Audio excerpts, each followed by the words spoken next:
வள்ளல் பெருமானினுடைய தேகம் என்னவா ஆனது? வள்ளல் பெருமான் அந்த சித்தி அடைவதற்கு முன்னாடி எப்படி இருந்தார் அப்படின்றதுல நிறைய பேருக்கு ஒரு ஆர்வம் இருந்துகிட்டே இருக்கு.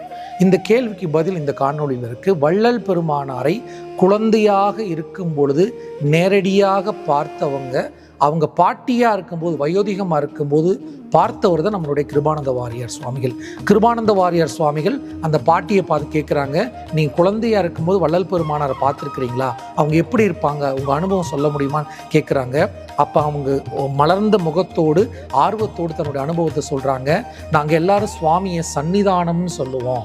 ஸோ சுவாமி வராங்க அப்படின்னா சில மீட்டர் தூரத்திலேயே பச்சை கற்பூர வாசனை வரும். ஸோ அந்த வாசனை எழுந்திருச்சு நாங்கள் எல்லாரும் நின்று சன்னிதானம் வருதுன்னு சொல்லுவோம். அப்போ சுவாமி வருவாங்க.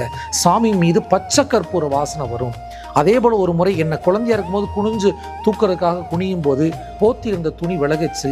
அப்பொழுது அந்த ஒளி அண்டத்தை தாண்டி இருந்ததுன்னு சொல்லி அந்த அனுபவத்தை சொல்கிறாங்க. வள்ளல் பெருமான் தன் அருளிய திருவருட்பால சொல்கிறாரு, கற்பூர மணக்கின்றது என்மேனி தோழி, கணவரோடு கலந்த மனம் அதுதான்றார். அருட்பெருஞ்சோதி ஆண்டவரோடு கலந்து இந்த தேகம் ஒளியாக மாறி பச்சை கற்பூர வாசனை மணந்ததுன்னா எப்பேற்பட்ட அற்புதமான வள்ளல் பெருமான். அப்படிப்பட்ட வள்ளல் பெருமானினுடைய ஞான சபையை தரிசியுங்கள்.